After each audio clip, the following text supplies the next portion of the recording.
What's up, everybody? Welcome to Homertown Hockey, presented by Slapstick Clothing. My name's Phil Bittner, joined by Colton Gogger, What's going on? Dylan Idle, What's up, boys? and the one and only Trenton Fuller. Phil, why you dressed like an 80-year-old black lady? Dude, I'm just wearing a robe and a bandana while my hair dries. Exactly. Oh, incredible. Ironically, that was going to be his one-liner before he even saw how I'm dressed tonight. I could have been wearing my Dopamines t-shirt and skinny jeans. He would have answered the same thing. Exactly. Dude, Just depends on what old lady you're hanging out with. I'm sipping on some Bud Light Limes, man. I slept like absolute dog shit last night. I have this neighbor who I could see the door. He lives in the upstairs of a duplex, and his door's around the back, so I can see his door and hear him from my bedroom window.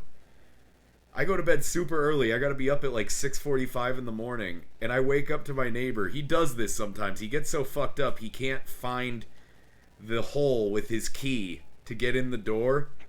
And sometimes this frustrates him to the point that he starts arguing with, I don't know what demon follows him that he argues with. But so last night, I wake up at 2 in the morning, right around bar close, to this guy fucking screaming in his backyard, up on his little stoop. I guess it's more like a porch. Screaming about how he can't get into the house, but he's talking like there's someone else that won't let him into the house. Threatening to call the cops on absolutely nobody. I think he might have been yelling at his cat. Yeah, it's gotta be. So this is nothing new, so I go back to sleep.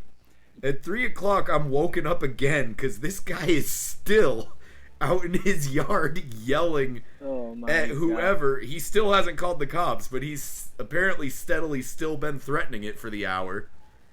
And then finally I wake up at 4 o'clock, I think like the dog jumped into bed or something. I wake up and it's quiet, so I was like, oh, he must have finally gotten in the house. I look out the window and he is sleeping on his porch. So that, I just slept like absolute shit. And I had a long day. I learned how to jackhammer. You probably still slept better than him, though. I don't know, man. He looked so fucking peaceful on his porch. When I woke up at 6:45, he was inside finally. He must have sobered up and found a way to put a key in a door. So, funny story. I bought him that cat. Yeah, Trent knows my neighbor.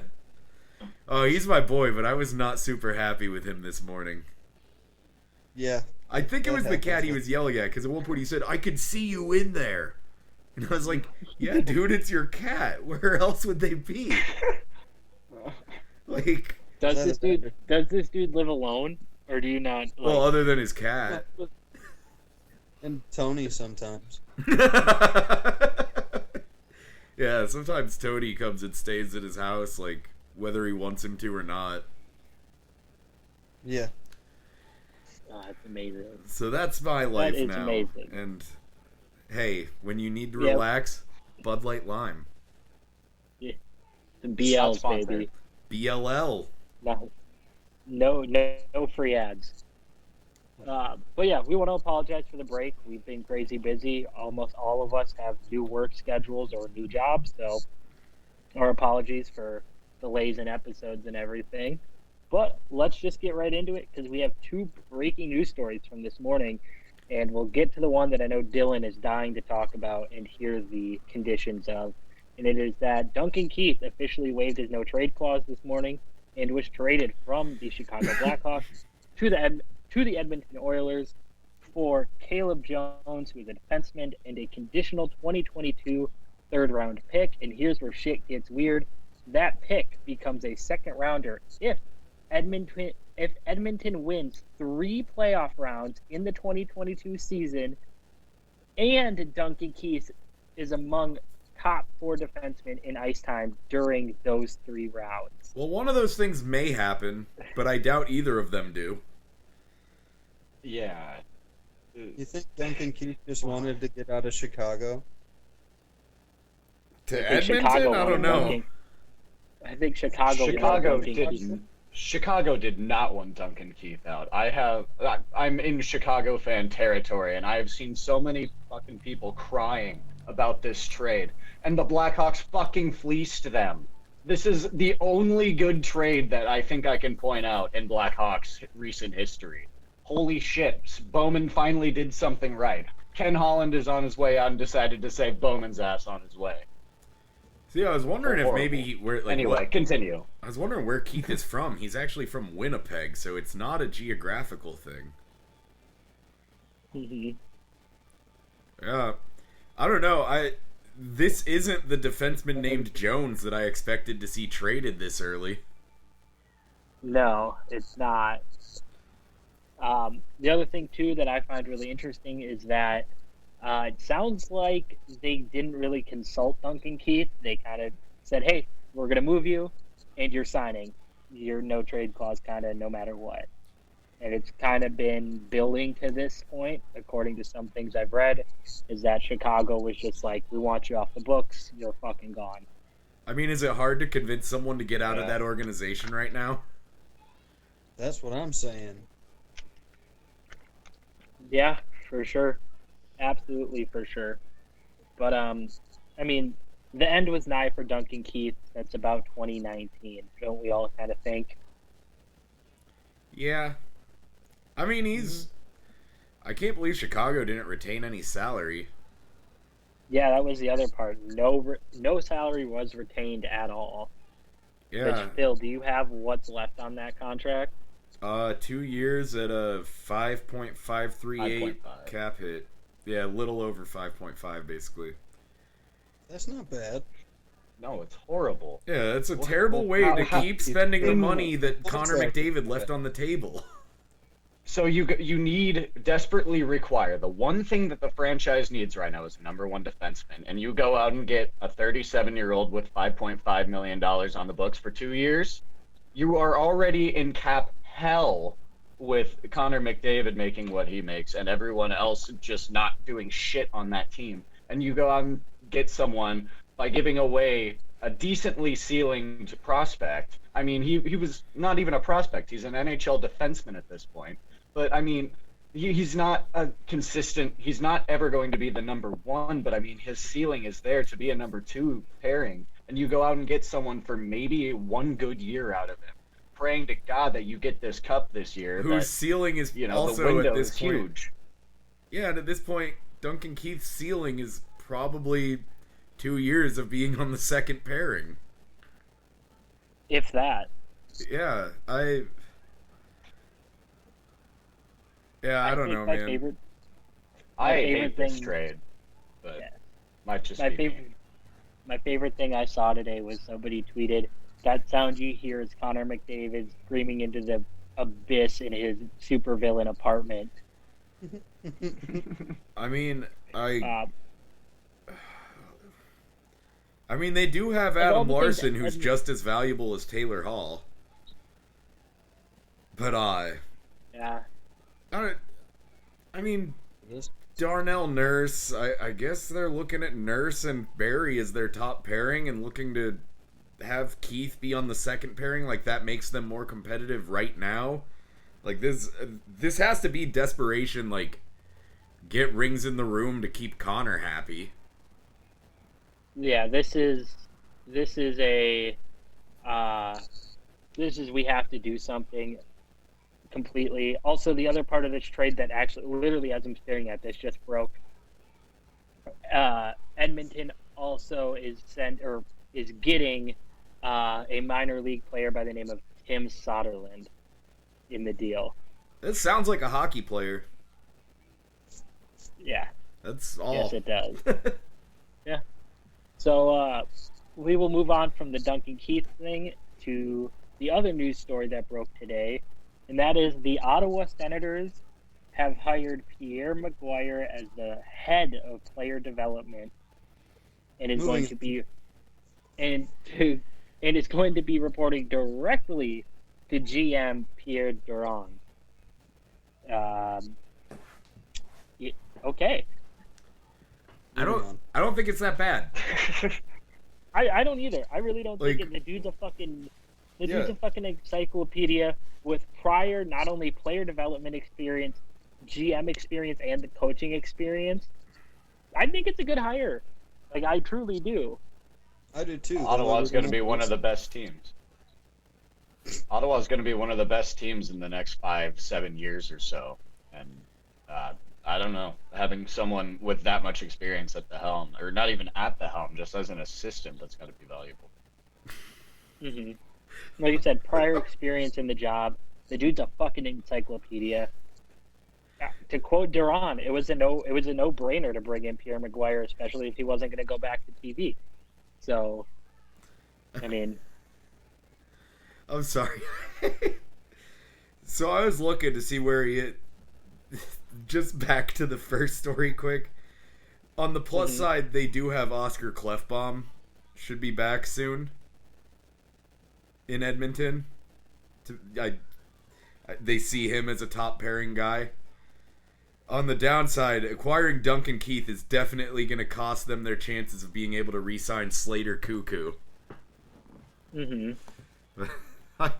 I forgot that guy was in the NHL. I'm sorry. It's just one of those Slater names that makes me Cuckoo. laugh every time I see him and am reminded that he Sounds exists. like a Pokemon.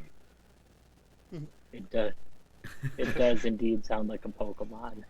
Yeah, I mean, we've said before, I mean, for one, even the people that are hating, like the people that just blindly hate Pierre Maguire, he's off your TV screen now. So it's a win for everyone that hates him there. And like we've said before, the guy has an encyclopedic knowledge of junior hockey. I don't think it's bad. The only thing is the only thing I could see biting Pierre in the ass in this role is that he has his pet players that he thinks can do no wrong, and that could possibly hurt. Do any of them play in Ottawa? Well, I mean, moving forward.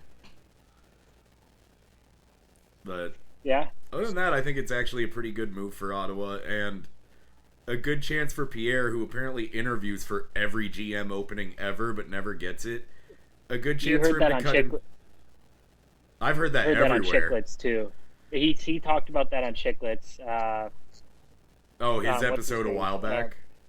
Yeah, a while back, because I just listened to it the other like 2 weeks ago, and fuck it, who asked it? Witt asked him about it. He goes, "Why not? Like, what's the problem? I have the experience. I mean, honestly, some people, wouldn't be the worst thing in the world to hire me, if I remember correctly what he said." Yeah. Yeah, well, it's a good chance for him to So- cut his teeth in a smaller role and possibly get into that now that, I don't think a news station is going to look at his popularity and hire him. So, No. this is his chance to stay in hockey. And like he said on that exact podcast, he wouldn't hate to get back into the front office and or a bench at some point. Yeah. I mean, like, it was every GM opening ever for the last, 5 years. Eventually, the report comes out that Pierre Maguire is interviewing for it. So, obviously, even when he was still on TV, it seemed like he'd rather be in a front office. Oh yeah, for sure.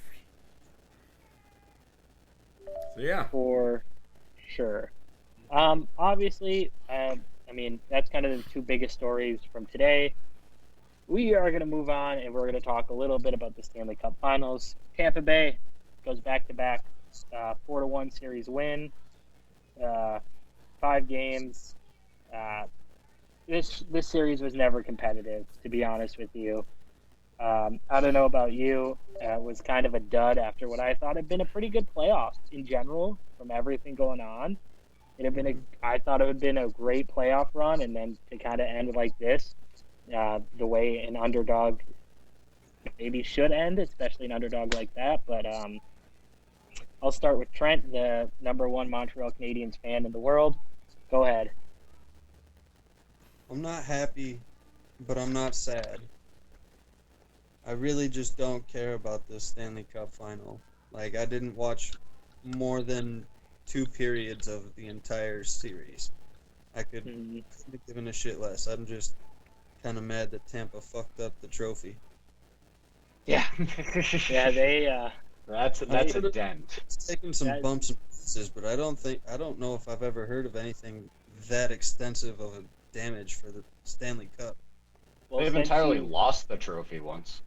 well, since you bring it up, I mean, you bring it up, but because of that debt now, the Stanley Cup will be going to Montreal just for repairs, not for the Canadians. that is perfect. Yeah. Dylan, what did you think of this series? I blame the Islanders. That's all I gotta say. This has nothing to do with any of the teams in this series. It has all to do with the Islanders' inability to finish off Tampa. If it was the real series, Islanders versus Montreal, we would all be happy. Like, no one would be bitching about this series. But instead, we got to watch Tampa Bay absolutely walk on the team like we were expecting a team that's, $17 million over the cap to do. I said it. There it is. Phil, I know me and you had some phone calls over the last couple of weeks, especially during this series, and I've heard your takes on this, but I made a lot of money off this series. I can't believe anyone was dumb enough to bet money on this. I bet memes. MGM will take bets on any game. I took Tampa on the puck line the first two. The only games I lost were games 3 and 4. I took Montreal money line both times, knowing they'd win one of them. Hit one of those, and then I lost game 5 because Tampa couldn't get a second goal to cover the line. But and I bet on the series being Tampa in 5. So yeah, I made really good money on this series. I was pretty happy with it. As far as the hockey, I forget that professional sports betting is a thing, and so I was just thinking of like dumbass high school bets between you and your friends, and I'm like, someone actually bet with you on Montreal. I keep forgetting my boy Hayden also owes me $10, so there's another 10. But yeah,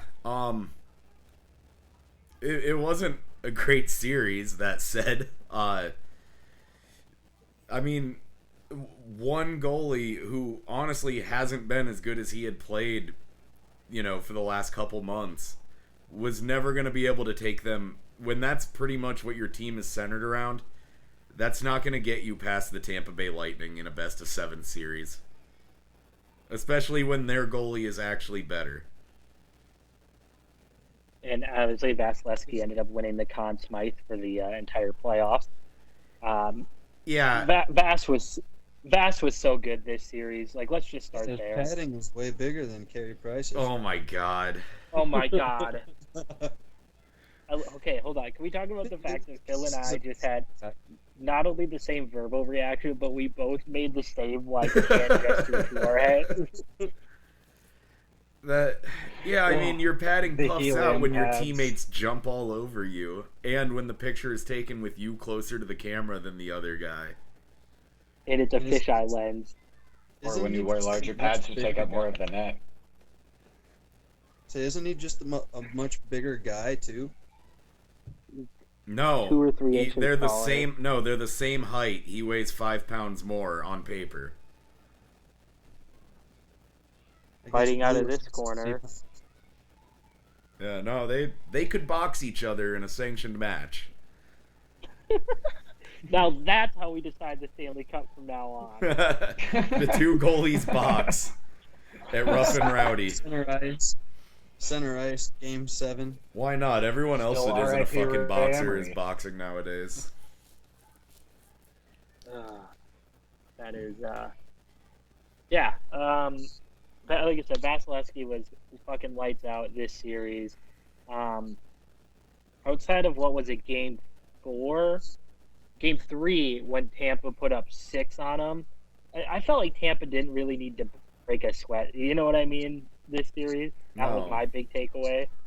No, I thought it was so funny after Game 4 when people started saying, "Here comes the reverse sweep." It's like, no, it's not gonna fucking happen. They had to go to overtime to win one game to stay And alive.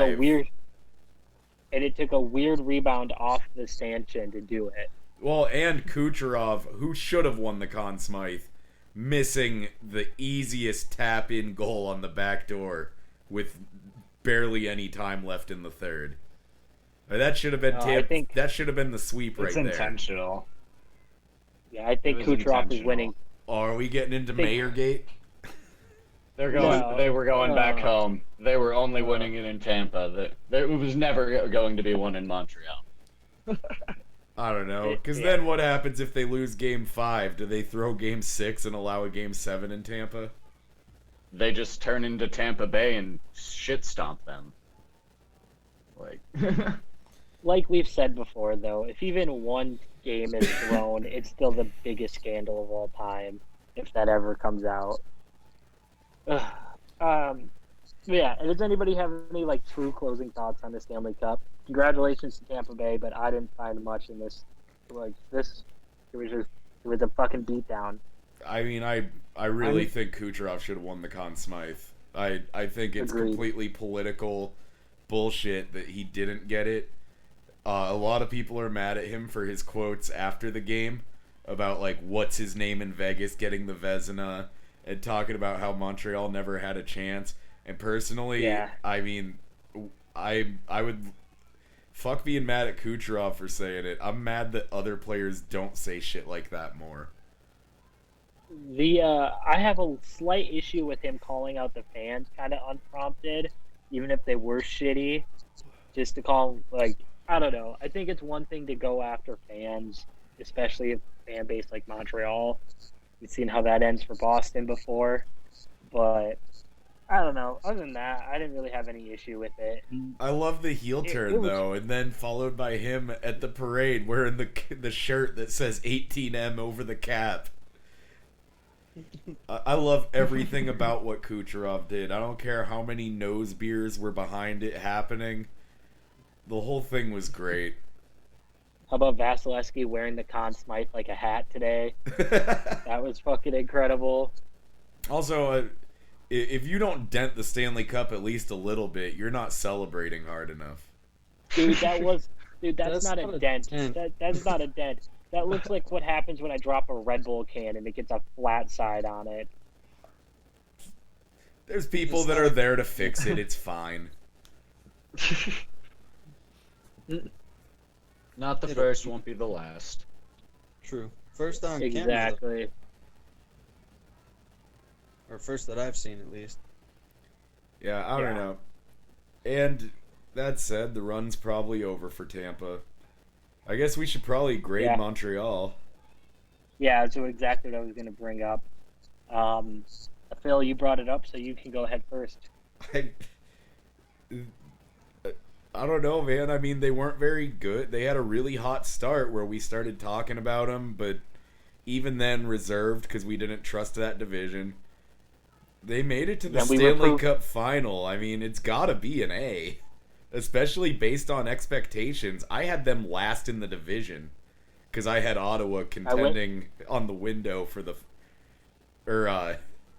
on the bubble for the 4th place spot. So, yeah, it's got to be an A.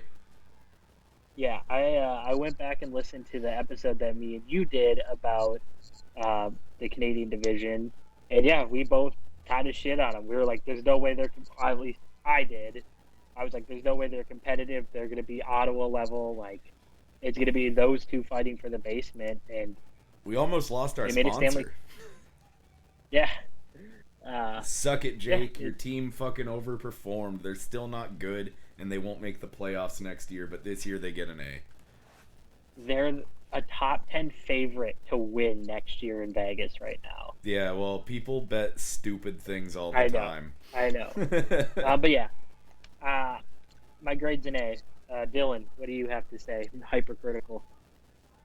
I'm gonna go again and downgrade the Islanders to an F here, and then a bridge into the fact that Montreal gets an A plus. I Just fucking hate the reiterating. Islanders right now. That's That's fucking Okay. incredible. Anyway, Montreal A plus. I mean, fucking Cole Caulfield over here showing everyone up. Rookie in the playoffs, future Calder winner. Price coming back to form. Tyler Toffoli, the boy, the youngest looking face in the league, if I remember correctly. Have you seen Cole Caulfield? Okay, mine. He is the youngest face in the league. It doesn't count.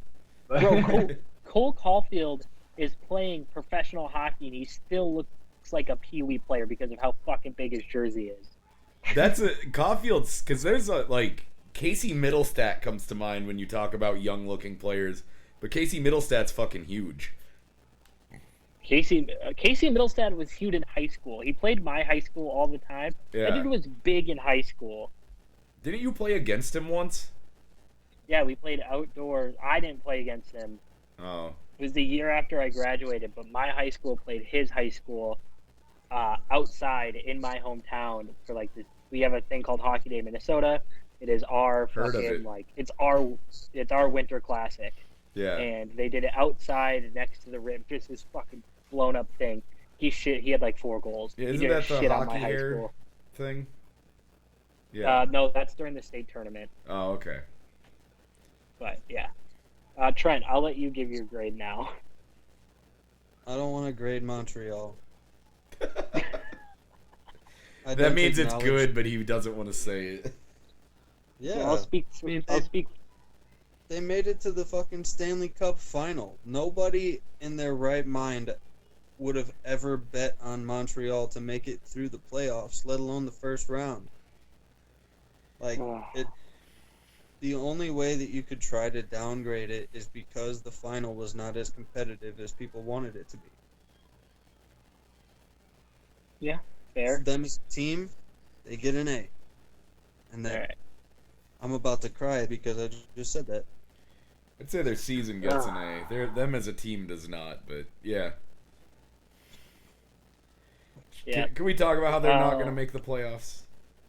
Yeah, they're not going to make the Does playoffs. anyone They're just disagree? not. If they're going back to the original Eastern Division, they've got to go through Boston, Tampa, Toronto, and everybody else in there. And now Florida.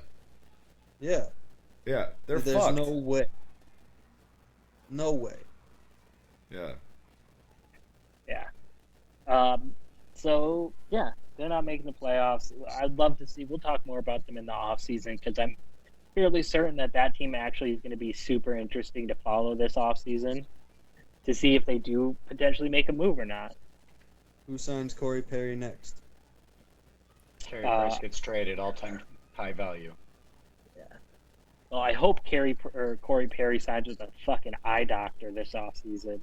That was true. Jesus. Let's get into some of the other news that we missed from last week. Quickly, we're just going to blast over these, finish up the award stuff, because we didn't really talk about that. But Kaprizov, obviously, is your Calder winner. Heard of him? Heard of him? I think we've talked about him enough on this podcast. The Lindsay goes to Connor McDavid. Connor becomes just the 7th player all time to win the Lindsay 3+ times. Anybody have anything? Not surprised. No, yep, that Nope. sounds about right. Sounds Connor Mhm. McDavid. Probably win Yep. it next year. Yeah. Vezina, Marc-Andre Fleury, Flower Power, the first individual award of Mark's career. Yep, sometimes Number you one get the goal Lifetime scorer. Achievement Sure. Award. Yes, it is. Norris goes to Adam Fox of the New York Rangers. I believe we all As it predict. should. Yeah. Yep. And then finally, the Hart Trophy also goes to Connor McDavid. Yeah. Hold Wow, on, the we're NHL awards were hard this year. Yeah. Yeah. Difficult. say we're missing one though. What are we We're missing? The ESPY. Oh my god. Oh, God. Yeah. The fucking ESPN gave Player of the Year to Patrick Kane. Yep.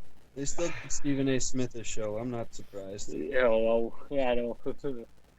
Stephen A. Smith is in a little bit of shit today. What'd he do? As he should. He said that He's Shohei Ohtani cannot be the face of the league because he has an interpreter. Oh, Stephen A. Smith. Speaking of Going through the interpreters, we news. got to get him the anger translator that Obama had in the Key and Peele sketches. Yep. Yep. Getting into some other news, Ryan Nugent-Hopkins re-signs with the Edmonton Oilers on an 8-year, $41 million deal with a signing bonus of $5,750,000. All 41 mil of that contract is guaranteed. That is an AAV of $5,125,000. Who wants to take this shit show first? My only real problem with I actually it is kind of like it. yeah, my only problem with it is the limited movability of that contract. That's exactly it. Like the NMC is literally just to keep Nugent there. Otherwise, he leaves and they get nothing. So I mean, 5 million is really solid. I think the cap isn't the issue. The term is the issue. 8 years? Are you sure? We were ready to let him walk in the off season, and now all of a sudden he is the main piece of this locker room right now. I don't know. The term is not there. The no movement clause is probably going to bite them in the end, but I think short term this is really really good for Edmonton. For a Long team that term, needs we'll something see. short term to keep their best player. So, Mhm. yeah, I don't know. I think it's fine, except, could do without those clauses, but it's hard to convince Connor McDavid that this team's sticking around, or that this team's worth sticking around if you let one of your best players leave. Especially at that price. I mean, I don't know. If things are going as You bad really for wanna let them by then as they are now, they'll have no problem getting him to waive that clause. No, they'll have absolutely no problem. So, That would be just another first round or first overall pick to walk out of Edmonton. yeah, they got to keep one of them once in a while. Plus, they got Duncan Keith. It's all good.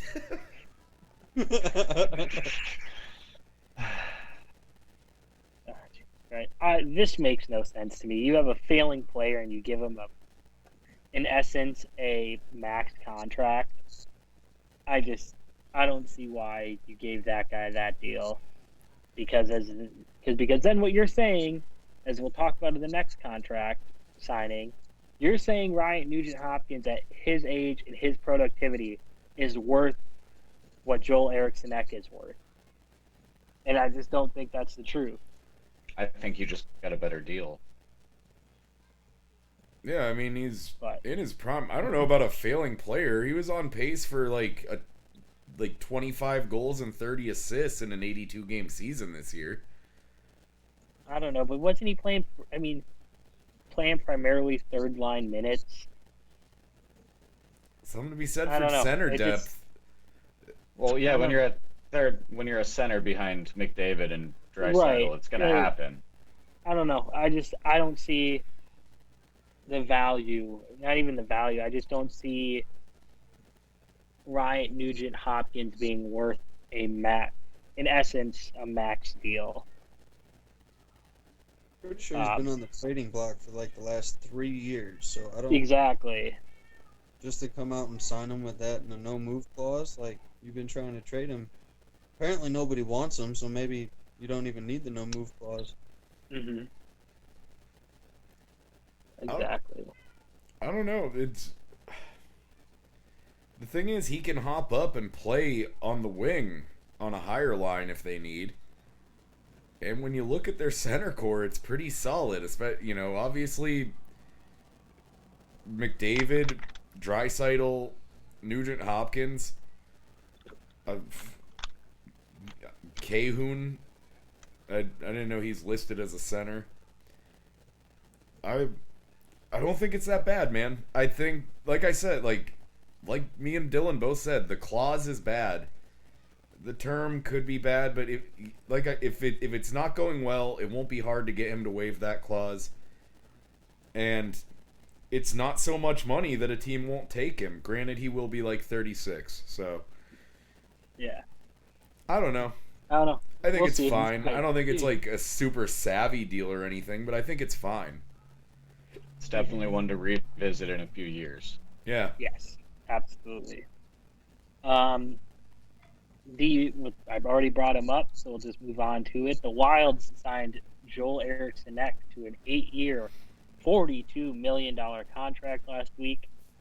That carries an annual cap hit of $5.25 million.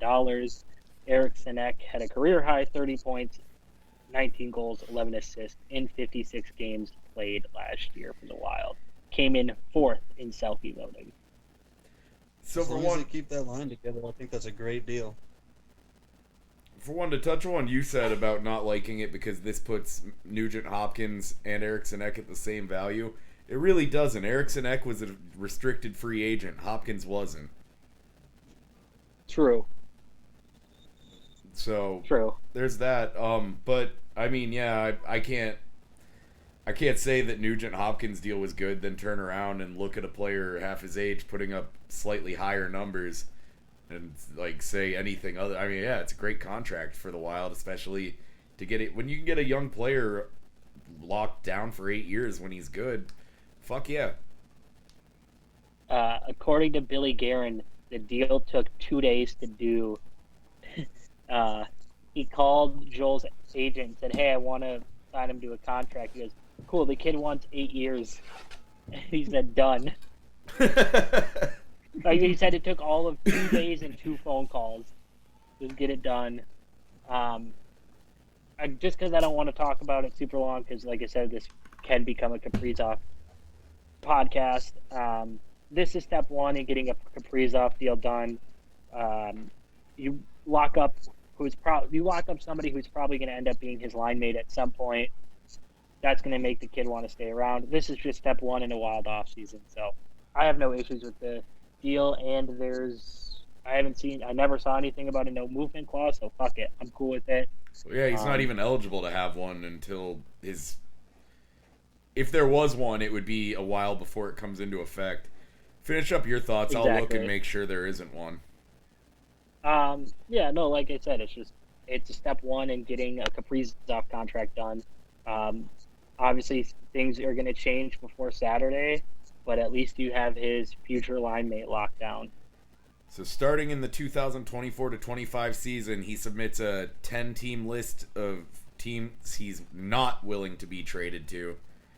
So Easy. they can trade him to 21 other teams, and that is with a no movement clause, so they can't send him up and down. Mm-hmm.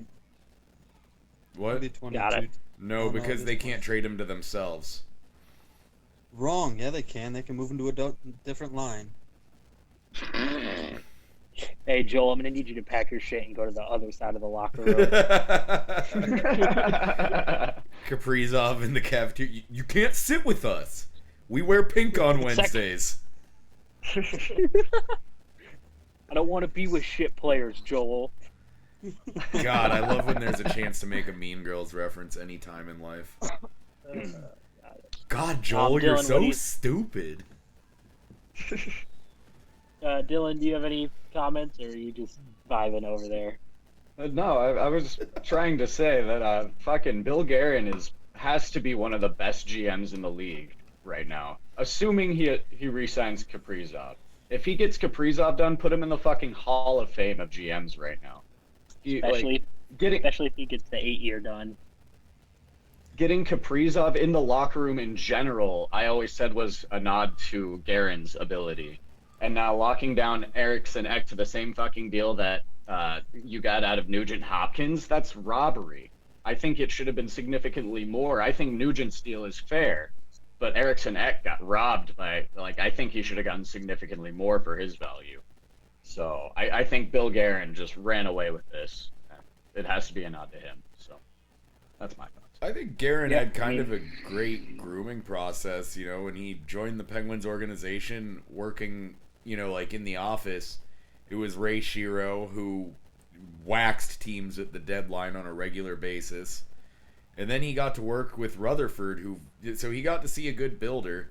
And then he got to see a finisher like Rutherford, who made some great moves that you wonder, like, what dirt he has on GMs to make them agree to it. But also got to see him some terrible moves to learn some bad lessons. And same with Shiro. But, I mean, really, he had kind of a great situation being groomed by those two GMs. I was going to say, there's no way you're talking about Chuck Fletcher when you talk about a mentor. No, I'm very specifically talking about his time in Pittsburgh under Shiro and Rutherford. Fletcher taught him that if he sucks, he can be gone in, like, less than a calendar year. I mean, it was more like half a decade, let's be honest. Oh, wait, not Fletcher. Who was after Fletcher? Who was the one you guys had? Fenton, that's right. Okay. He learned all you have to do is blow up the core and trade Jason Zucker, and everybody will hate you. But yeah, I mean, like I said, this is step one. Now you just have Kaprizov and Fiala to go. Moving on, we have a trade, and that is Dylan's Los Angeles Kings. The Kings acquire Victor Arvidsson from the Nashville Predators for a 2021 second-round pick and a 2022 third-round pick. Dylan, adding Victor Arvidsson's a nice little pickup for your squad. Definitely. I think the asking price of a second-rounder may be a little high. Might have been able to get done with 2 third-rounders, but ensuring that he gets locked away early, I love it. I mean, it's definitely going to be a great scoring winger on the left side, I believe, for the young core. It'll be a good mentor situation. He's been through the ringer. He was on the Nashville team when they went to the finals, correct, in 2014. So yeah, he's had significant playoff experience. So this is definitely a great move for the Kings going forward. I'm not sure how old he is, but I believe he has 2 years left on his contract. So, it's great. All around, I love it. Again, second rounder, maybe a little high, but definitely a price to pay because I was willing to blow up the first round pick, which is 8th overall. So, yeah, for sure. Just waiting for Eichel, right? Absolutely not. Yeah. We'll talk about the Eichel situation because I sent the update to you guys a week ago. Because of course Sounds we like will. that hasn't. Yeah, of course we will. Yeah, no, Arvidsson's a really, really good player. Down year this year, though. Well, he was playing for Nashville. Yeah. Yeah. Who just needed to get better power play players. I'm just glad he's here and not in Seattle because that could have given them their possible 40-goal guy that I keep saying they don't have, which is going to make them suck. Bro, imagine they trade for Victor Arvidsson for Seattle. He fucking 40 goal. I mean, he had 34 goals in 58 games with Nashville in 2019. It's possible. That's in 2/3 of a season. At that pace, he absolutely gets 6 more goals in 24 more games at that pace. And who was his center there? Duchesne, correct? No, that was 2019. No, it would have been like Ryan Johansson. Yeah. Yeah. Okay. Which did you see his tweet after they let him go? No. It's just a thumbs. It was what? Ryan, he just tweeted a thumbs. Oh no, emoji. that was when they traded Victor Arvidsson. He just tweeted out a thumbs up. Thumbs down. Yeah, that's what it was. up. Yeah. Yeah, he was not happy about it. No, he was not. Is Ryan Johansson ever happy though? Be happy though. No. Is anyone happy in Nashville right now? The drunk people. Yeah, the people that don't watch hockey. Catfish. The Titans had a decent season. Yeah, they did. The catfish who aren't watching their family members be thrown on the ice in front of 20,000 screaming fans. The bachelorette parties are having a good time. Mm-hmm. You see that fireworks fucking display? Yeah, I did. Nuts. That was insane. Is See that a what else bad is- time to bridge into another fireworks related thing? Yeah, I was kind of wondering if we were gonna do that. I was gonna close the episode with that. Yeah. Let's see here. The Arizona Coyotes have a new head coach, and I have no idea how to pronounce his name. Yeah. Andre Torghini? Who the fuck is this guy? Yelney? I have no idea. Ugh. He becomes the 8th coach in franchise history. Let's see here. I had it up and then I fucking closed it off. He's the former head coach of Hockey Canada. Is their 19th coach in team history. With the likes of Wayne Gretzky. Yep. Torghini has experience in 2 minor league levels, 3 years as an NHL assistant, and also served in the upper levels of the Hockey Canada junior and men's national team systems. Most recently, he was behind the bench during this year's World Championships. He is friends with the Coyotes' chief hockey development officer, Shane Doan. He's fueled by Shane Doan's passion for the team. I googled Coyotes coach because I didn't know how to spell it. It says Andre Torini in his Arizona Coyotes head coach, fueled by Shane Doan's passion for the team. Like, that's the first thing it says. Like, before it even has a result. So, okay. Yeah. Yeah, I mean, good luck, buddy. Try and go do what Rick Tocchet couldn't do. Trial by fire. Yeah, only try to do it in the Central Division. Good luck. I'm sure it's going to work out great. Things are really looking up in First the and desert. last coaching job. Things are really looking up. Love it. See, I really don't want to get into a bunch of the rumor mill stuff that's going on, especially since there's like 3 days to the deadline. I know, and the Penguins are going to get Matt Tkachuk, my fucking favorite Yeah. non-Penguin. Yeah, Yeah, Chuck is. But Seth they're gonna Jones to hurt. the Kings. Supposedly, we're going to trade Jake Gensel for him. gotta be Teddy Interesting stuff. Bluger. We're not. There we go. We're Good- not. We're good not fucking trading job, Teddy Sean. Bluger. Yeah, they're building a statue for Teddy Bluger. Didn't you know this? In Calgary. Yeah. Hey, don't talk about the Blug like that. I heard Blue. Bluger's name for the first time outside of this podcast, and it was watching an NHL YouTuber. It was watching an NHL YouTuber playing this guy on his franchise mode. Bottom 4, 78 overall. That's That all I means gotta he say. fucks. Underrated is what that means.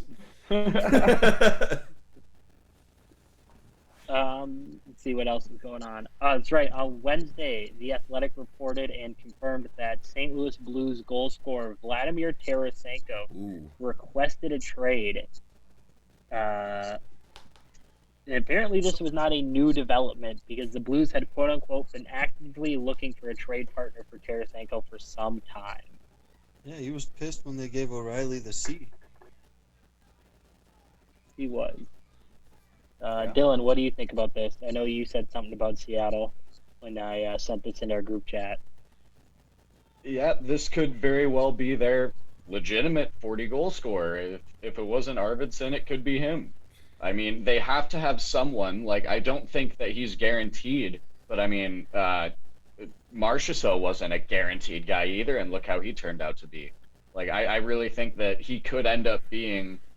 I mean, he's significantly higher rated than Marchessault ever would be in this scenario. But why would But they let right him... now he's. Sorry, I thought ahead. you were done. Go ahead. No, you're good. Why would they? Awkward pause. Why would they let him go in expansion for nothing? No.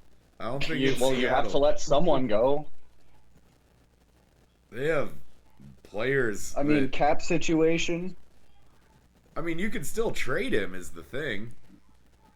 I don't know. You don't let Vladimir Tarasenko go just for cap space to expansion for nothing. No. If anything, Um, it would be something where, like, you give us picks to leave him exposed. But, I mean, it would take some picks. I don't think so, man. I mean, the Yeah. pick scenario isn't totally unrealistic. They haven't made any deals so far. We were talking about that. Why wouldn't they?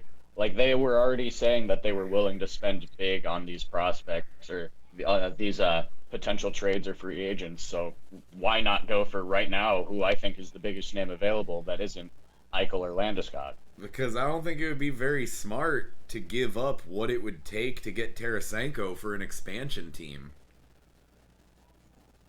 I don't think this is gonna, Yeah. like, this isn't gonna be a Vegas situation where GMs are gonna panic and give them a bunch of shit to take actually good players. It, like, you're giving up early picks for a team that's probably gonna have to build through the draft. I mean, yeah, they'll have cap space to get free agents, but I don't know, man. I don't think they can or should give up what it would take to get Tarasenko in expansion. Yeah. I would absolutely agree. I'm not sure what an even potential landing spot for him would be, though. Like, who No, can we afford the contract? Who legitimately needs it? and I think you said it in that group chat. Now that I'm looking back at it, we were actually talking about the price that it would be, and um, he is damaged goods. Let's just start there. For as much upside and potential and pure ability that he has, he's been, how many games played does he have over the last 2 years? I mean, it's less than 50. I'll get It's on got to it. be It's something bad. like that. It's bad. I mean, you 2 firsts. I mean, I think that's what one of you threw out, and I thought that was way too hefty of a price. I'm trying to find this conversation because I Yeah. forgot all of this. Let's see here. Yeah, Dylan, you said 2 firsts or a first and taking a dog shit player in the expansion draft is what I think would be acceptable if this was going to Seattle. Otherwise, I mean, I think you get a second and a conditional third for Vladimir Tarasenko at this point. He's played 34 games in the last 2 seasons. 10 last Oh. year, 24 this year. Yeah. Last year he had that shoulder surgery. But for a guy that plays the way he plays, that's a big deal. True. He did finish 42nd in Lady Bing voting this year, though. So When you play like half the games, it's hard. I'm believe just I read saying, that, maybe that'll bump him up. Someone said that a Blues training staff or whatever said that his shoulder might not have properly healed and may never 100% get back to form, and that's part of the issue. That's a good That thing for was your in training staff to be contention there. leaking to the press when you're trying to trade a guy on a big contract. They would say that. Fucking moron. I might be Agreed. totally wrong on that, but I put that disclaimer after everything in case I say something wildly off on this podcast. I might be totally wrong. Might be. It's possible. I don't know. And I like Tarasenko, but I don't know. I wouldn't want to see my team give up a lot for him. And I actually, as an avid Islanders hater, I'm hoping that they overpay for him. The more I think about it, maybe Montreal. That'd Montreal be Montreal funny. has pieces, desperately needs a good scorer that isn't Cole Caulfield. Maybe it could be done. Yeah. Just on the Maybe. fly thinking, but yeah. Anyway, moving on. It'd be pretty funny to see a Yeah. trade where the two main pieces are Brendan Gallagher for Vladimir Tarasenko. But Gallagher would be a good fit in St. Louis. You really would. Yeah. Yeah, get him out of Montreal.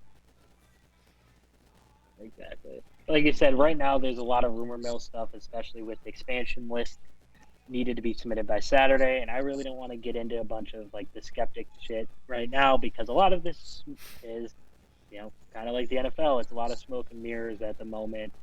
So we will see how some of this stuff plays out.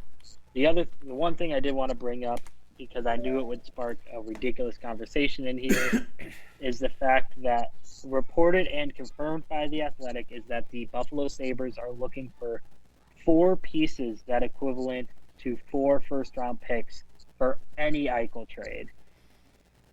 It's a lot. There won't be one.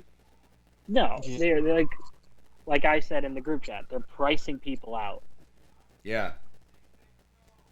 I think the best package they could ever get is basically 1 first round, Lafreniere, Kako, and like a second or a third, which is close to what they're asking, and New York would look horrible for doing it, and I don't think they ever will. Because if they were willing to do that, the deal would have already been done. I think they'd look okay for it because Lafreniere and Kako would just fucking go to absolute shit in Buffalo. It'd make it look like they gave up nothing, along with whoever they take with that first. I don't Send hate D'Angelo the over there with him. yeah. I don't hate the deal. My problem is giving up on a first round pick that quickly, or especially a first overall pick that quickly. And For a as second bad as- overall. Oh, I'm not saying they should do That it. too. Right, that's not the first. Like Dylan isn't the only person I've seen, and not necessarily in the context of trading him to Buffalo, but more in the context of like, yeah, he's terrible. Like, let's just trade Lafreniere already. It would put, Uh, I've said I have my I- doubts about Zibanejad as a number 1 center, and if you have Zibanejad as your number 2 center, you're fucking stacked up top. Yeah, agreed. Yeah. It's not going to happen at that price. No way. No. Yeah. Yeah, it's not gonna happen at all at that price. You think they might just kind of be trying to like put the price so high that no one is going to bite, and that way they can justify not trading him? Exactly. And then That was Eichel my- puts up 0 points and leaves the locker room and has a big controversy because he's already pissed off at the team. Yeah.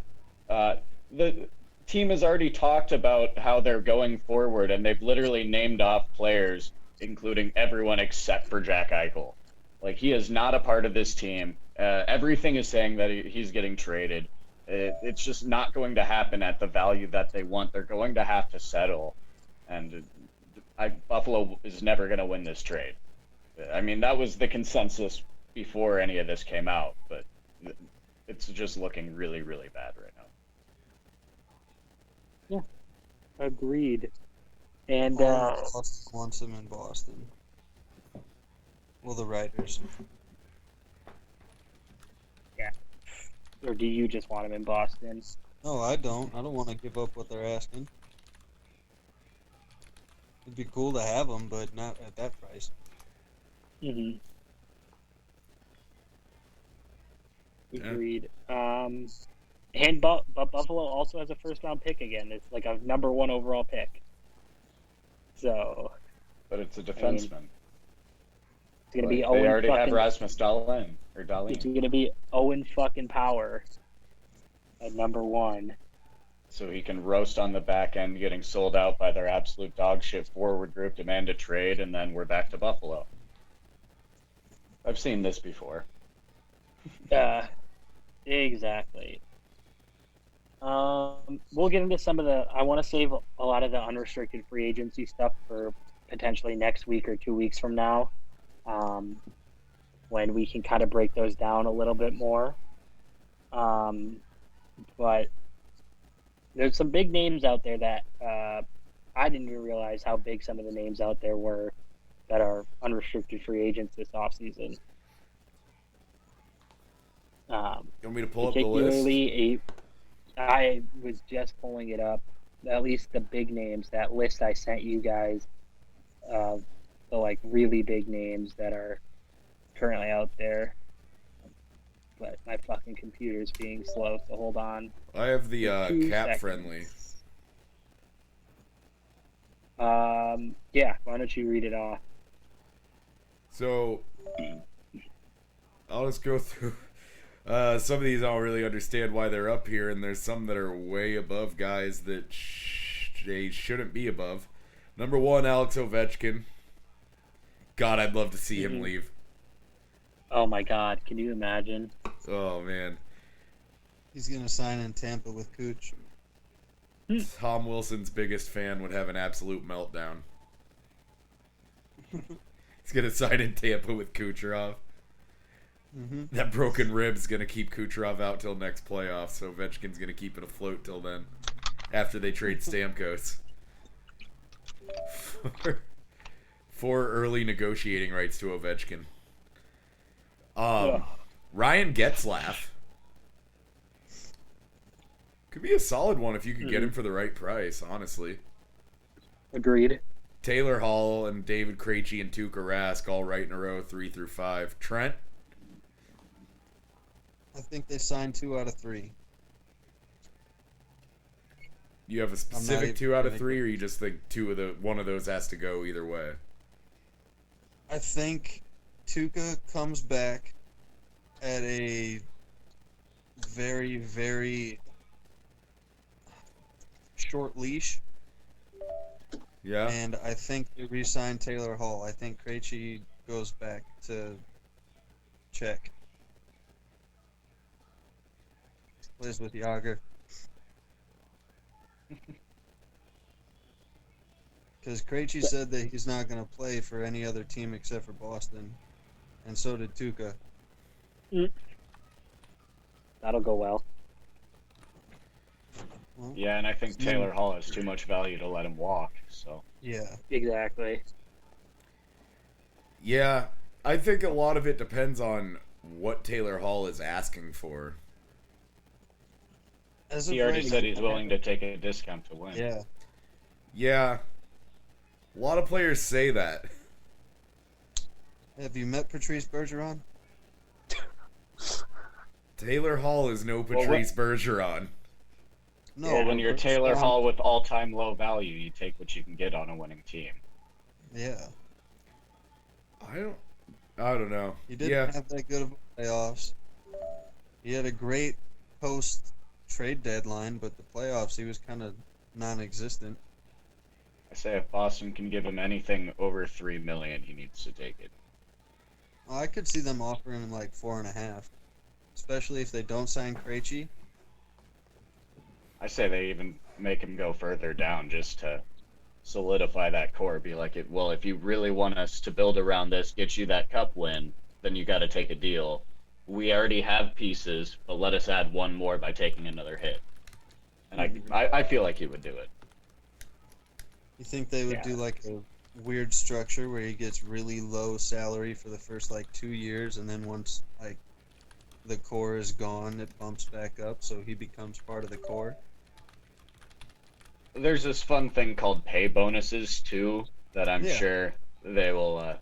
Random bonuses for scoring, like score 10 goals, get $2 million or something ridiculously easy for him to hit just to give him more money on the books. Yeah. I'm sure they'll do something to keep him. Phil, you're aggressively typing over there. What you got? It's actually a deck hockey business thing. Yeah. Some of the other names on that list: Gabriel Landeskog, Tyson Barrie, Dougie Hamilton, Alex Martinez, Mikey Riley, Philip Grubauer, Frederick Anderson, Mike Smith, Yaroslav Halak, James Reiner, and Peter Mrazek are just some of those names. Dougie Hamilton's we've already talked about Dougie enough on this. Again, Gabe Landeskog and Philip Grubauer, one of them is going to get paid by Colorado. The other one isn't, I truly think. Grubauer played in some MLB All-Star Games thing today, and they asked him about his contract. He said, I'd love to stay here in Colorado. Like 100%, I intend on re-signing, but it's not up to me. So that thing, I don't know how they can't, you know, to me, that's an easy decision. Do you pay Gabe Landeskog over Philip Grubauer? Yes, no? Oh yeah. Yeah. There's other goalies available right now that might even be an upgrade on Grubauer. Take Landeskog and get a goalie. Right. Alex Martinez, what do you guys think about that one? I could see him re-signing in Vegas. Back to the Kings for the cup return. He's not going to be around for 15 more years, though. We're talking about this year's free agency, not 2037. 5 years Good from one. now, when Ottawa and the Kings are battling for the cup, we'll be talking. Ottawa and Buffalo in the Eastern Conference Final. Yeah, there's Kings a huge and goalie Ducks. market. Kings and Ducks. There's a huge goalie market this offseason, though. I think we're specifically in the goaltending area, we're going to see a ton of movement when it comes to goaltenders, whether it's by trade or, you know, any of that stuff. I feel like Mrazek will end up, hot take, Mrazek to Colorado to replace Grubauer. Kind of become his bit is moving to, you know, places to replace longtime goaltenders. Yeah. Um, Sorry, did we talk about Brandon Saad? I did not bring up Brendan No. Saad. He wasn't on my list, anyways, of pending free agents. Come home, Brandon Saad. To Chicago? Pittsburgh. For the third time. Chicago Which again. one got him 3 cups? He's gonna come to his Yeah. hometown like every boy from Toronto. Mhm. Exactly. Except this time he's Um, already got his ring, so he doesn't care. Yeah. I do want to wrap up this podcast. Unless anybody has anything left to go? Not really. No, No. not really. Nope. So before we get to what I want to talk about, just a heads up, we're going to be moving into our off-season content coming up, so there might be a bit of a break in episodes as we kind of get that stuff ready to go. Bill, do Probably. you want to explain kind of what we're looking at this off-season? Yeah, episodes whenever the fuck we want. We'll probably do an expansion special that weekend. For sure. Yeah, I don't know. We've talked about putting together some games. We'll do Jeopardy type stuff. One thing we've talked about is doing like a debate club style show where one of us would be the judge. It'd be a panel of 3 for each question, making arguments for their point. The judge has to go up not off of who they think is right, but who presents the best argument. Points for being factual and points for creativity. Like I'm sure we could come up That. with, yeah. Stuff like that. A lot of it will fall under hijinks episodes. We've still talked about having a hijinks episode that will be an overrated, underrated based on different categories of jerseys, current home and aways, all-time home and aways, alternates, and then specifics like outdoor games, the reverse retro, stuff like that. And that will be like its own episode. Stuff like that, really. It's gonna be sporadic. A lot of it will be experimental. Some of it will probably be fucking terrible. Some of it might just be straight rip-offs of other shows' ideas. Who knows? I mean, that whole debate thing is a ripoff of movie fights, but Yeah. you know, it be like that. We don't Yeah, get paid for for sure. this, so they can't come after No. us. But I'm excited. Phil and I have been knocking these ideas around for a while now. I know Trent, Phil already have a debate where Dylan, I can moderate that one where we're going to do the Gretzky, Lemieux, or fight. That's just one in the pipeline. It's Lemieux. We'll select. We have that. We have some history episodes that I'm really excited to dig into, whether it's the history of equipment, history of just NHL jerseys in general, how those have changed. So I'm excited for that. But yeah, keep an eye out for that. Obviously, we're gonna have Forgot an about expansion Homertown special. history. Yeah, That's gonna be us ripping off last podcast on the left, but with hockey. 100% with hockey. And I'm gonna drink Bud Light Limes and just comment like Ben Kissel. Yeah, for sure. That's my job.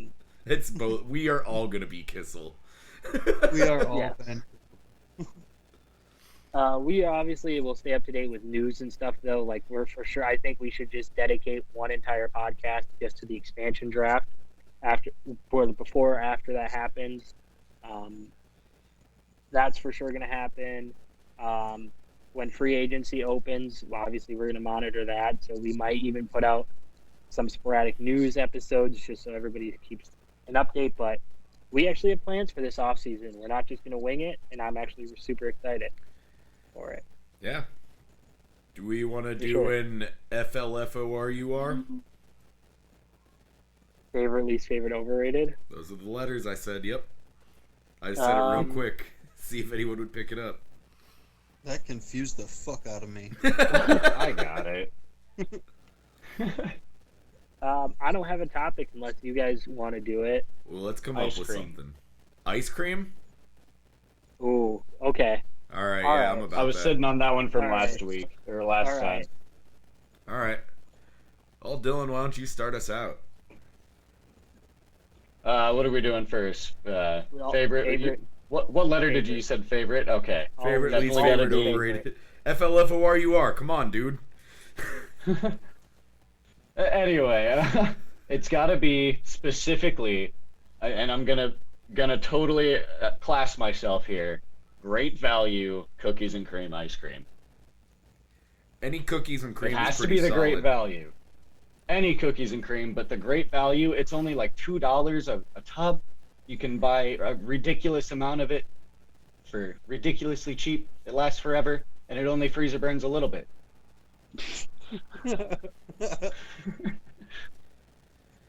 Great. Jesus.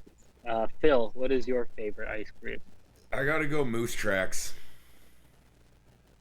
Because the one that's actually my favorite's gonna have to be my underrated because it's only made by a place here. They can all guess it's Whitey's.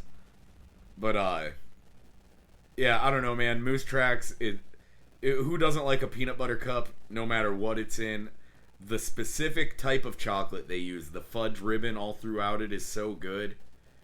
I didn't know that the reason it's called a fudge ribbon is that it's one piece of fudge that goes like all through the entire thing. So when I was a kid, I'd be like, all right, I'll stop eating once I like eat this chunk of chocolate, and it would just keep going. I'd end up eating like a whole carton of ice cream. But yeah, man, Moose Tracks fuck. Moose Track. Fuck. Trent, what is your favorite? This might be another specific one, but I don't care. It's my favorite all time. There's a Hy-Vee brand called Over the Moo, and it's got this chocolate peanut butter one that is amazing. For sure. Heard. Oh, yeah. Over the moo. I'll have to check that out. It's fucking delicious. There's a big old cartoon cow on the side of it. It's one of those little pints.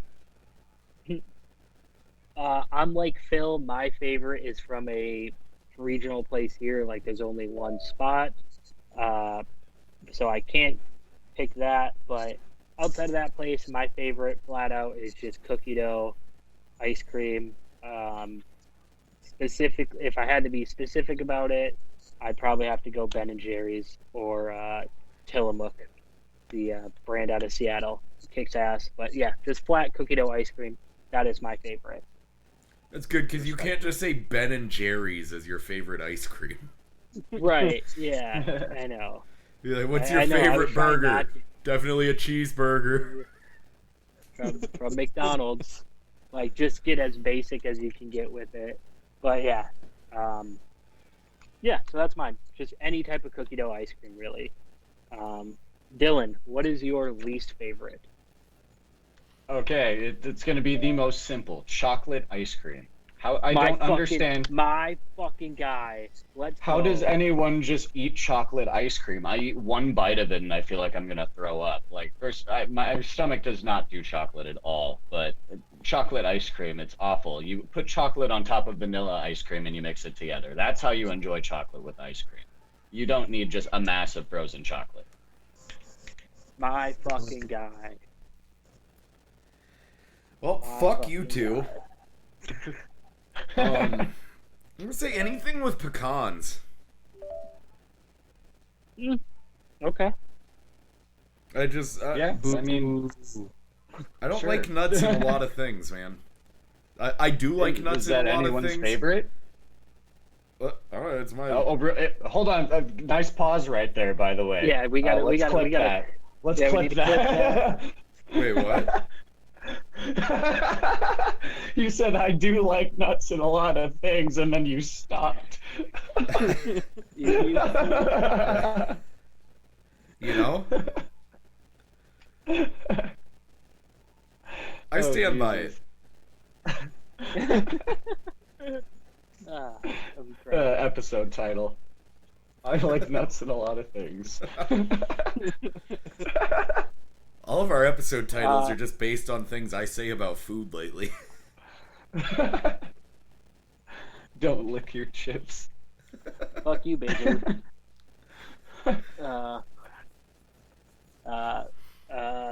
Trent, what is your least favorite? Least favorite ice cream. Probably just plain vanilla. As boring as that sounds, but I mean, I'm not a big ice cream guy anyways, but just plain vanilla is just boring. I think that's fair. Mine is also chocolate, but it's not for the reasons Dylan eloquently stated. I just don't like chocolate in general. Outside of like brownies, I'm not a like giant chocolate guy. I'm not somebody who's just like Hershey bar. Let's fucking house this bitch. Nah, I just don't like Who do you know that Chocolate, talks like that? me. Hershey I bar, talk let's like chalk. that. Let's house this bitch. Yeah, I'm the youngest one here, and I no one talks like that. That's how I talk. That was your boomerism showing. I walk down the candy aisle, just be like, I'd house those motherfuckers. That's mine. But yeah, chocolate ice cream. I think it's super overrated. Dylan, go for your overrated. Overrated, easily mint chocolate chip. You motherfucker. Yeah, what? We're now in you sync like today, chocolate, aren't we? motherfucker. Oh no. No, it's mint chocolate chip because the ratio's different. This is overrated, right? Like we Yeah. don't Yeah, like this. overrated. Yeah. Okay. Mint chocolate chip. Yeah. Okay. It's horrible. Why would you want chocolate and toothpaste? It's horrible. Ooh, way to be an original guy. Go with that one. Phil, what is your overrated? Vanilla ice cream between two chocolate chip cookies. You don't like cookie sandwiches? Ice cream sandwich? Yeah, I- you don't like an ice cream sandwich? I think they're fine. What's but wrong with the cookie? Hold on. I don't think they should be a top selling ice cream product. But you know what? I actually thought about it. I'm going to change that. Ice cream with M&Ms in them. Like when it's just vanilla ice cream with M&Ms. So like a McFlurry? Okay. Yeah. Like a McFlurry.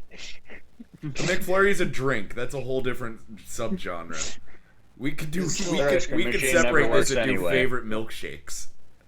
They say the ice cream is broken and you can't get a McFlurry.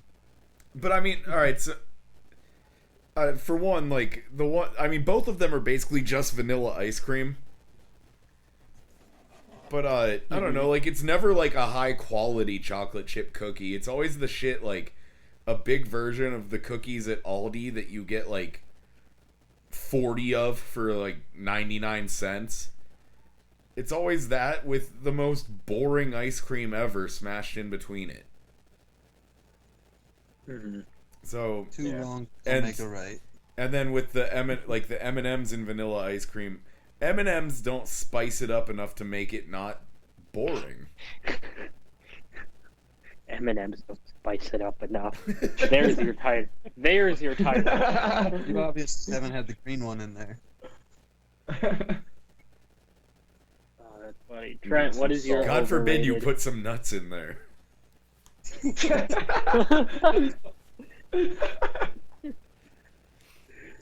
Trent.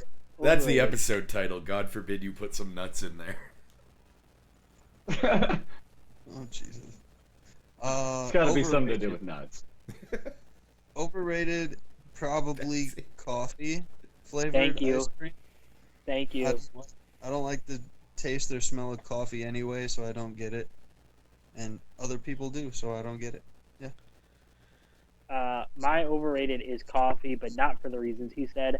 I fucking love coffee, like really good coffee. I fucking love good coffee, but all coffee ice cream tastes like shit, like gas station coffee. So Folgers. yeah, that is why mine is coffee ice cream. And now we will go into the underrated, and Dylan, that will be you. Okay, so this one, I got turned on to this one by my ex, so fuck you if you're listening to this. But that said, Oh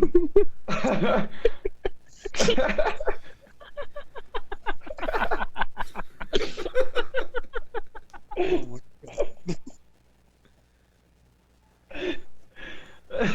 God. so it's from Whitey's here. Obviously, anyone that's not Colt knows about this.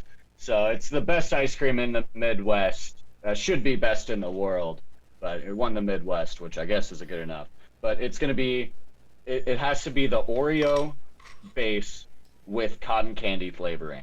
Get it? Thank me later. It is the greatest thing ever. Like Oreo and cotton candy flavors, top notch. So I'm also gonna go I with said the same thing. Interesting. First, I want to point out, I've noticed throughout this segment how toxic of a person Colton is. Because it's never like he's excited that you agree with him on like something you like. He's always stoked that you're hating on something. Like someone hates on something, he's like, fuck yeah! Fuck that shit! He's never like, hell yeah, dude, I love that shit. Me too. I'm not kidding. Most of my best relationships are built on a mutual hate of something. Yeah. But no, I'm also gonna go with a Whitey's selection. And I'm gonna go against Trent's coffee thing here. Mississippi Mud from Whitey's. It's Dylan, you explain it while my mouth waters. Ooh. Yeah, it's I been don't- a I while. don't- I don't like the way you said that. Oh man.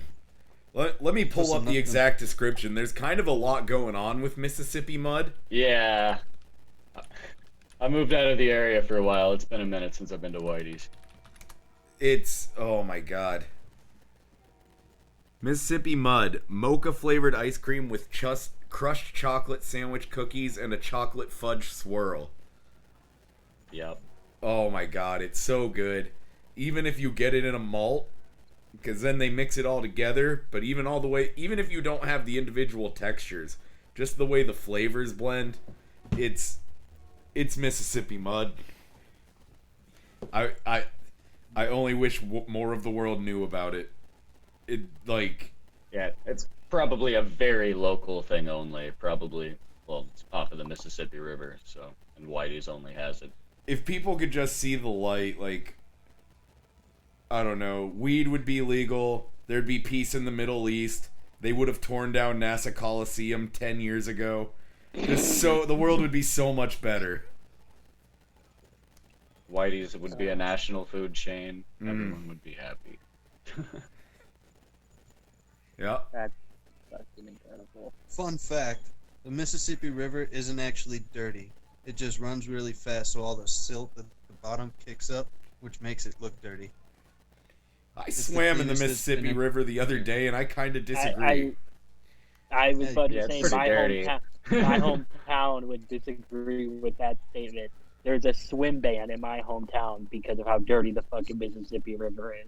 Yeah. Well, maybe Because- down here it's the healthiest it's been in at least 10 years. I don't know, Go ahead man. and swim in the river down here, Trent. Oh, I've Without a drank life it jacket. before. Whenever I'm in that river, I can smell myself until I take a shower. Well, that's your For fault, real. not the river.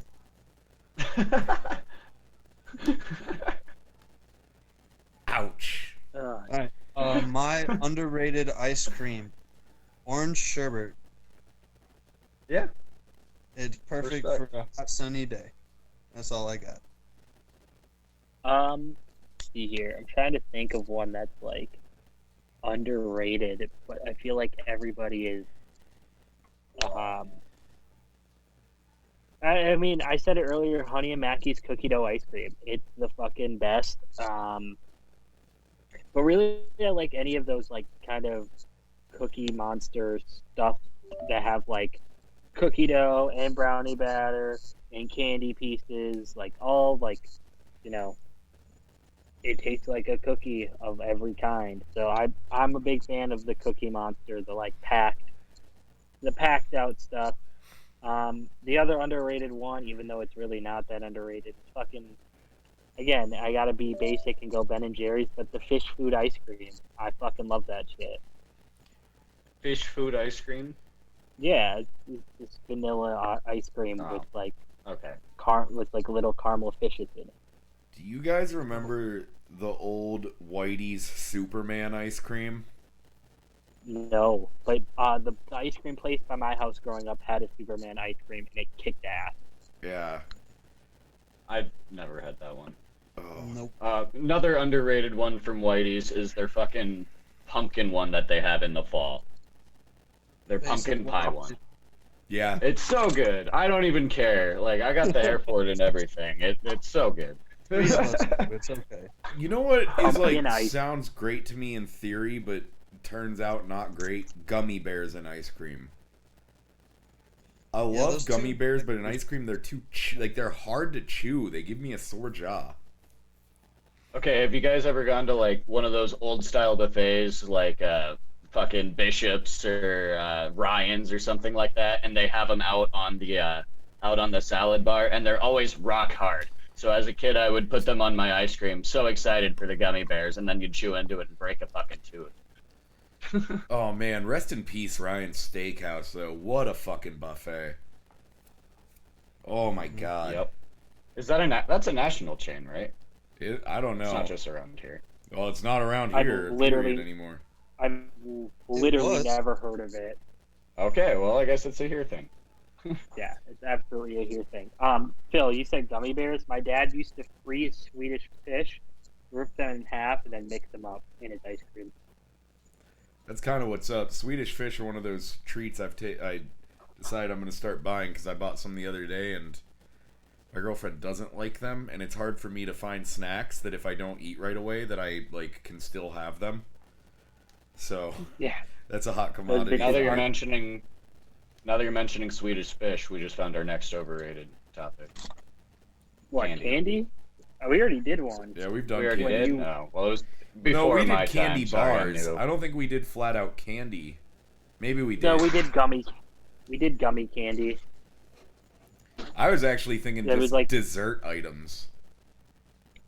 We could do dessert items. I would Yeah. fuck with. I'm in. I would fuck with that heavily. But yeah, we did gummy ice cream or not ice cream, gummy or like non-candy bar candy, like that episode before Dylan came on. Yeah, sorry, I'm new. No, First it's day. fine. First day. First day on the job. Yeah, before we finish up this episode, we also want to extend our deepest condolences to the Columbus Blue Jackets organization and the family of Matthias Kavlenik, who was unfortunately killed in what sounds like a fucking horrific accident on the 4th of July at his goalie coach's house in Michigan. And So pardon my horrible allusion to that earlier, by the way. Awful time. no, it's. I mean, there's no good way to bring it up. So I mean, it has to be done. But sounds like a truly horrific situation. And like we said, our deepest condolences to the Blue Jackets organization and to the family of Matthias Kivlenieks. And a giant fuck you to anyone who blames anything about this on Elvis Merzlikins. That's all I gotta say. Yeah, I saw some of those people who. What? Wait, what? Yeah. Oh yeah, people are blaming him because loosely blaming him. They were like, "Well, I hope he learned a lesson, for being out fucking around partying."